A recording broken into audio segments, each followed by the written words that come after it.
Bueno, gente, continúo con el video anterior que pensé que había seguido grabando y no, se cortó. Había quedado tildado cuando decía que para Durkheim no hay una medida de la moralidad de los pueblos, de las personas, de los colectivos, este, sino que hay medidas de la inmoralidad. Y eso lo sabemos por el número de personas que contravienen determinadas normas, que ofenden los estados sociales, digamos. La rapiña, el hurto, el homicidio, el suicidio. Son medidas de la inmoralidad en tanto van contra una norma que es la preservación de la propia vida del prójimo, digamos, ¿no? Este, y entre todas estas elige la tasa de suicidio. Dice que es más constante que la tasa de muertes de un país. Y incluso llega a decir que cada país tiene como un código de barras que vendría a ser su seña identitaria en la tasa de suicidios. Es como algo que le fuera propio a un colectivo. Déjenme repasar. Bueno, digamos que año a año la tasa, o sea, el número de muertes voluntarias respecto del total de la población permanece bastante constante, más constante que la tasa de muertes de un país. Eh, Después, cuando explica esa operacionalización, digamos, lo que termina siendo, y es la parte de su aporte cuantitativo, o sea, de su aporte inicial, digamos, a esta manera de medición en las ciencias sociales, argumentada esa relación entre anomia y suicidio, pasa a realizar un estudio multivariado según edad, género, religión, país, comparando la tasa de suicidios de cada uno de los valores de esas variables. No quisiera extenderme más sobre Durkheim, que lo hago un poco a título ilustrativo, pero sí cierro acá lo que vendría a ser el positivismo del siglo XIX, buscando dar un marco histórico, digamos, a cómo se va procesando lo que dice Corbetta en el texto, eh, o poniéndole algún matiz, digamos. Está el positivismo de Comte y está el positivismo de Durkheim, que tiene una sofisticación adicional. La otra diferenciación que quiero hacer es con el neopositivismo. El neopositivismo obedece al Círculo de Viena para la concepción científica del mundo y tiene fecha de inicio y de fin, 1929-1939. Vamos a repasar un poco los postulados del Círculo de Viena.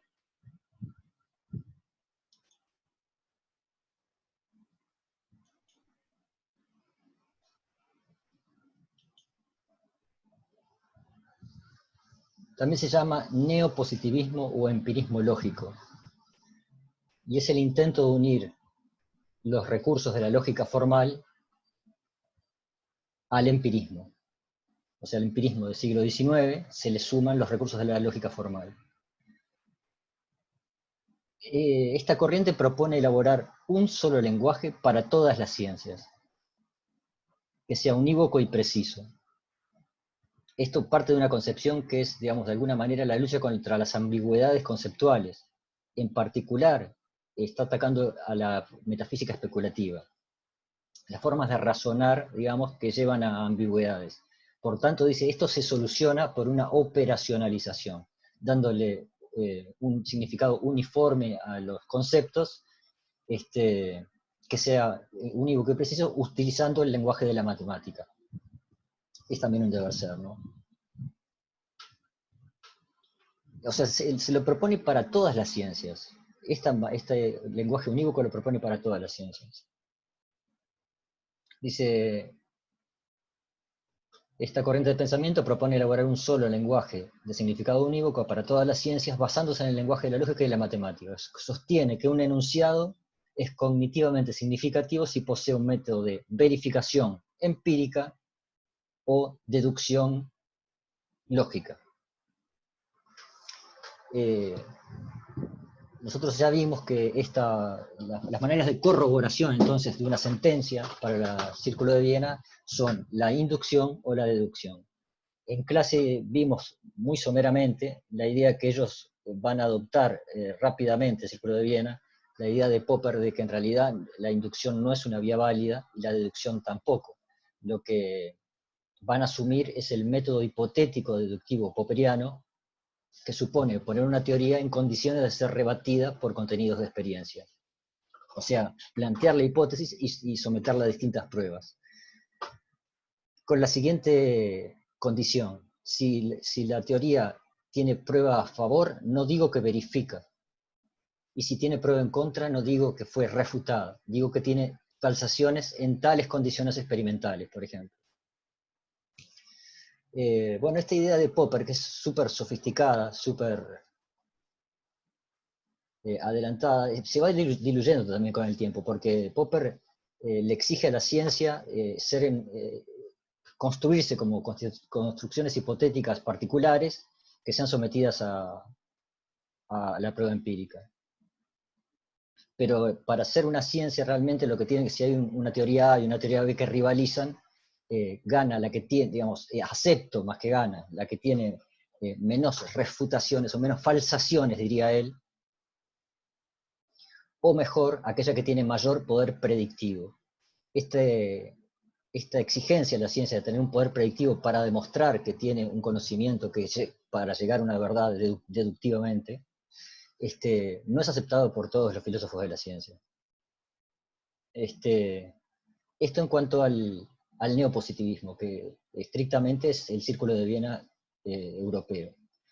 Sucede que en el año 38 las condiciones de recrudecimiento del nazismo y de la guerra misma vuelven inviable la existencia de un panorama académico, y esta corriente emigra a Estados Unidos, junto con su hermana y enemiga, la Escuela de Frankfurt. Y estas van a tener un impacto disímil, digamos, mientras el Círculo de Viena va a impactar directamente a la creación de un periodo de auge cuantitativo. La Escuela de Frankfurt va a quedar, digamos, en berbecho, en locales universitarios, pero sin mayor prestigio, sin aportar novedad, hasta los años 60, digamos. Bueno, entonces la migración de esta corriente de los integrantes del Círculo de Viena emigrados, refugiados en Estados Unidos, es una de las vertientes que va a colaborar, decía, al inicio del periodo de hegemonía cuantitativa en Estados Unidos. Entonces los aportes del Círculo de Viena por un lado, de Popper por otro, que no son siempre tomados en cuenta, no uniformemente. Lasserville, que está en Estados Unidos desde el año 33 por una beca Rockefeller, tratando de desarrollar un método de medición para las ciencias sociales, y logra la construcción por variables en el llamado modelo multivariado de Lasserville.